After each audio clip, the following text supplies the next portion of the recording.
This one is from With God But Still Feel Alone. If the potential partner had a terrible childhood and overall life, is it still okay to start that? I'm assuming meaning like the relationship. So you're getting ready to start a new relationship, or you've been dating for a while, and it appears that that person has had a terrible childhood and or life in both. What should you do? Do you even go down the rabbit hole of trying to be in a relationship with that person? What are your thoughts, babe? Well, obviously, like, we went for it.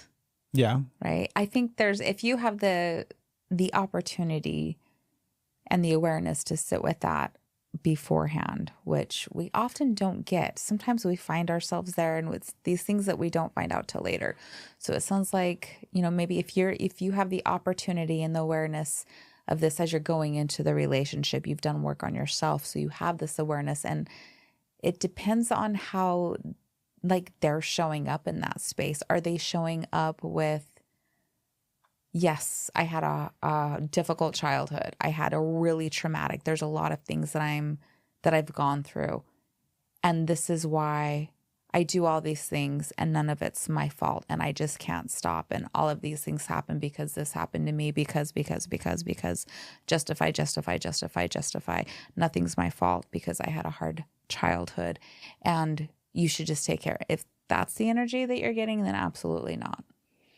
And I mean, you do you, but that would be something that I wouldn't move towards. And if they're showing up, they had a really hard childhood, they had a difficult childhood, and they're like, I've done these things because of this childhood. I'm still struggling with this. This is what I'm working on. This is, if they're seeing it, they're being accountable for their actions. They're on the process of like looking at themselves and trying. And that is without saying like nobody's perfect. There's still so much shadow that we don't see. There's still so many behaviors that we have not got to.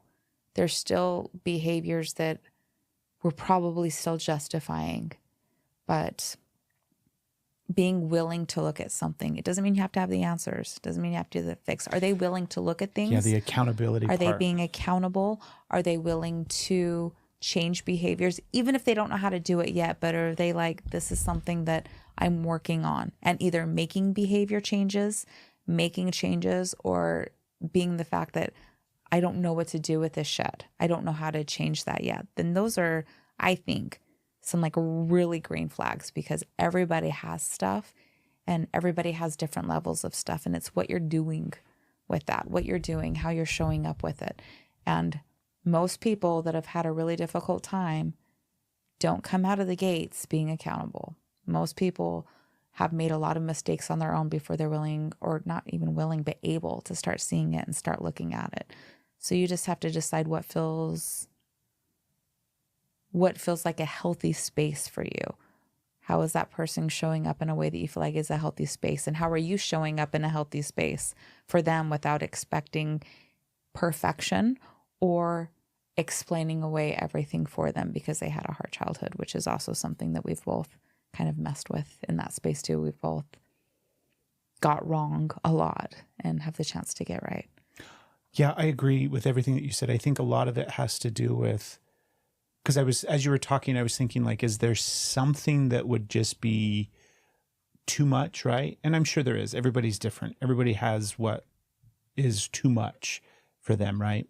And if you're aware of it in the beginning, that's great. But it's not just the accountability part that I think is massively important, but there's also levels of accountability, right? Like you were saying, not everybody, like when you have a traumatic past and when you have complex trauma and all of these other things, the ability to show up in accountability in a consistent, healthy, strong, meaning like accountable way is very challenging. Mm-hmm. So you might have the intention of wanting to be accountable, but accountability takes practice. Mm-hmm.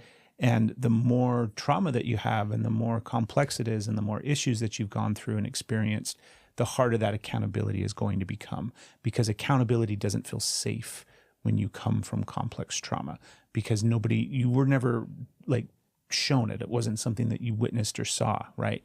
oftentimes caregivers, parents, all those kind of things, even just society around us in general, we see how difficult people have being accountable for their actions all the time, right? Everybody wants to lie and manipulate and paint the truth in a light that, serves them the most. And so I think it's a varying, it's not even just like a sliding scale or varying degrees of accountability or truthfulness or honesty.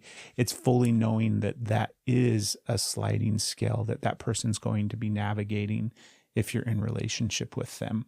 So I think it's important if they are aware of their issues, or even, because that's the other thing too, right? When you and I met, I was aware of my issues, quote unquote, in air quotes, but those issues might be very few that I was aware of.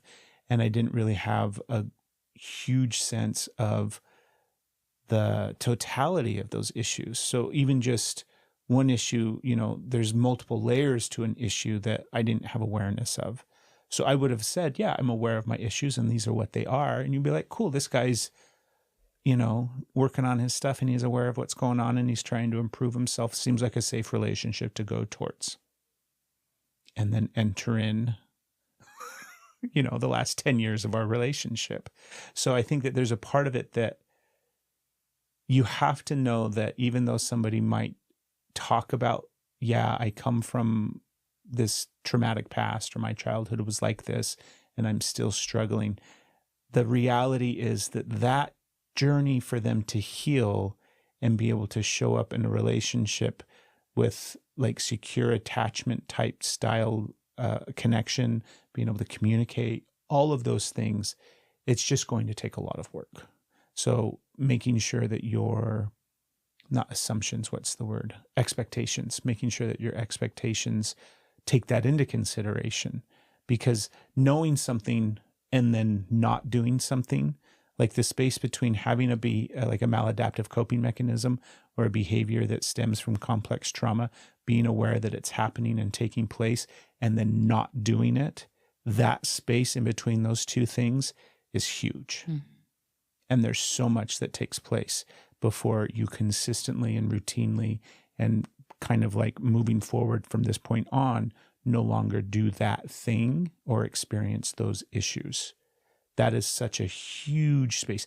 And depending upon everybody, right, differences and what they've gone through and all those kind of different things, it's not years, it might be decades. It might be like a really long haul before that behavior truly starts to change. And I don't bring this up to be like, oh, don't get into a relationship with somebody that doesn't, hasn't healed or hasn't fixed their issues.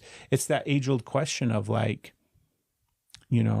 should I date somebody that's not working on themselves? And I'll be like, well, first and foremost, it's hard to find people that are working on themselves, right? The majority of people, I think, still aren't, even though it's probably changing slowly. And I think it's less about somebody that isn't working on themselves, but it's somebody that acknowledges that there's something to work on. Yeah. Do you know what I mean? Yeah. Yeah. I agree with that. Because it's like the people that are like, oh, and it's the same old thing too, where it's not like not everybody has terrible childhoods, not everybody has issues from childhood or traumas that they've gone through, but everybody has something that they should be working on in some capacity to become a better human being in order to be better in relationships. Right. Everybody should do that. Just for the sake of like humanity as a whole. We should all be doing something to improve how we show up in relationship with each other. We were meant to be. We were meant